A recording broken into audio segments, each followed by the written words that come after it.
This guy is nuts. Is he really making daily recordings of his possible divorce and releasing it as a podcast? They both cheated on each other. She's making six figures and still doesn't contribute to any joint endeavors financially. Why is she still with him? Why is he still with her? I can't wait for the next episode. This helped me be a better wife. So this is how men think. I hate my husband less now. I understand my wife more now. These are some of the listener comments to the Divorce Diaries podcast. All over the map, I know. These anonymous accounts of events should resonate with anyone that has been married, is married, or is preparing for marriage and helps couples avoid pitfalls as they might prepare for marriage. Entire seasons are released on Patreon weeks before anywhere else at Divorce Diaries Podcast Patreon page. Link in description. Now for today's episode.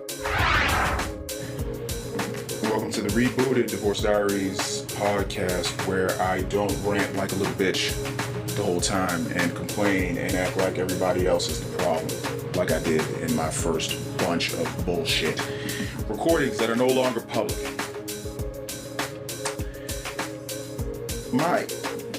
This recording, this diary entry is going to be on how my wiring was just so fucked up and how I looked at things. I'm putting it into my wife's words. I was just talking with her yesterday briefly, and she said that I always wanted more and I always wanted her to be better. And she has always had a much better way of articulating things than I ever have. And I always wanted her to be better. Which, let's translate that. She was never good enough. Now, when I sat and I thought about it, even back then when I didn't even realize the jerk and asshole that I really was and the pressure that I put on people, when I went and thought about it, I'm like, no, I mean, she's good. I just wish she would do this thing, or stop doing this thing, or whatever. And now looking at everything, I'm just like, there's so many things that she did that were good. I don't know why. Even if, let's just say the over and under of my wife was she did 75% of the things that she did was good. And I think that's low. It's probably more like 80. Maybe more like 90. But I would focus on the maybe potentially devastating effects of the 10% of things that she didn't do great, how much they would hurt our family, let's say. And then I would focus on those. And if anybody knows anything about typical philosophy, psychology, I forget exactly what it is, but when you focus on something, you usually get more of it. If you focus on the success that you want to attain and the way that you can get it and the methods, the ideals, the processes, blah, blah, blah, you'll usually get more of that. If you focus on the problems, what you don't have, what you lack, you'll probably get more of that, because whatever we tend to focus on sort of manifests. It's not necessarily a religious thing. This isn't some woo-woo shit. It's just a statement of fact. And if anyone is responsible enough to think back to the times where you thought, oh, I'm going to have a bad day. Oh, traffic's going to be so bad right now. Oh, I know they're going to screw up my order. It's almost like you're putting yourself in a place where you're just looking for that bad thing.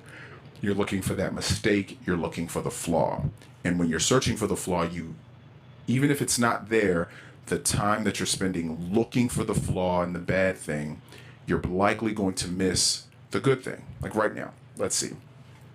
I just completed a job interview over the phone, and I'm sitting in a parking garage at my job, and I'm recording this because I didn't want to, there's a lot of little notes that I make. Record this session, record this diary entry, and just make sure you get it on the card. Just record it.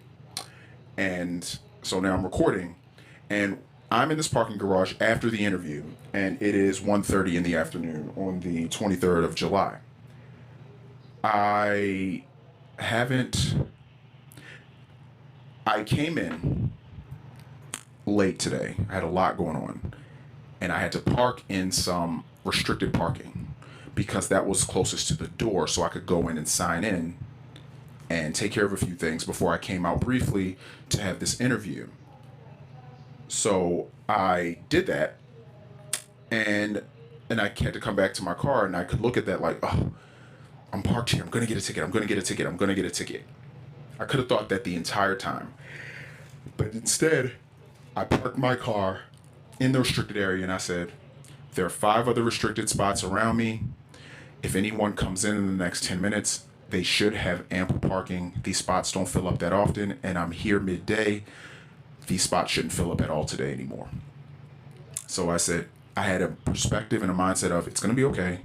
I'm just going to leave my car here for a minute, and if I get a ticket, the world won't end. So I was able to calmly walk into my desk as opposed to frantically walking into my desk. Stressing myself before a very important job interview. If I'm on a job interview, that means I either need another job or I want another job or I want to change or I need a change.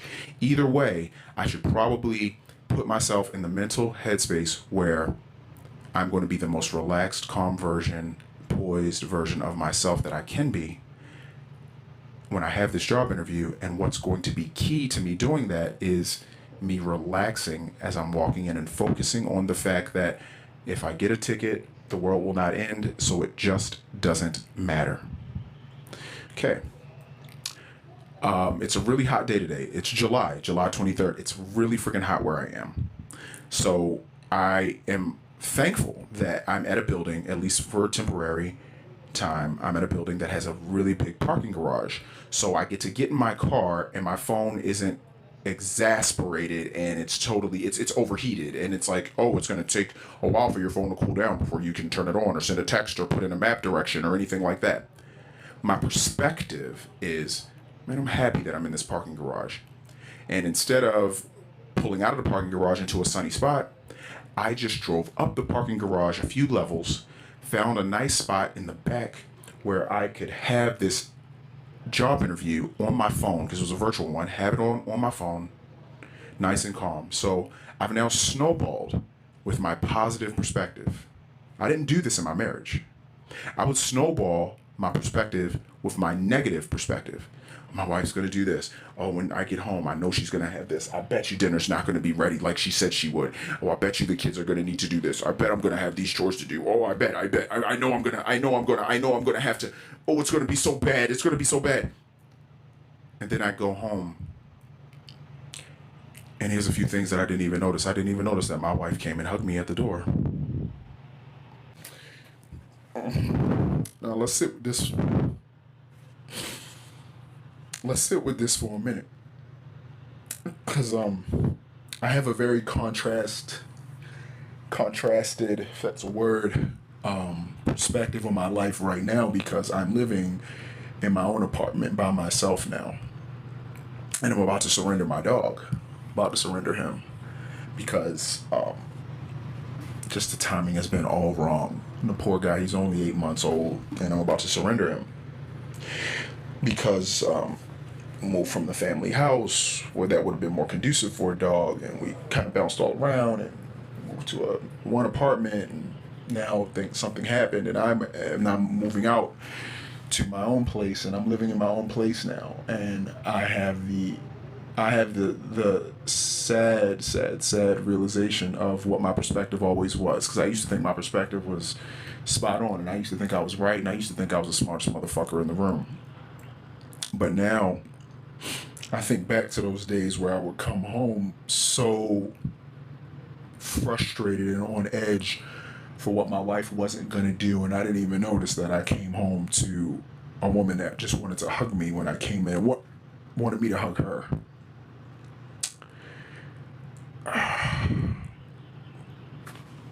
My wife made a lot of mistakes, but she was really, really good in a whole lot of ways. And I just, I did what I was taught by my parents. We pick apart what's wrong and we try to fix it. Well, at least that's what I thought they were trying to do. I thought they were only picking out what was wrong because they wanted to fix it and they wanted resolution and they wanted results. And I looked at them as valiant people with righteous perspectives, and my parents were actually just nitpicking, control freaks, perfectionist control freaks that were nitpicky.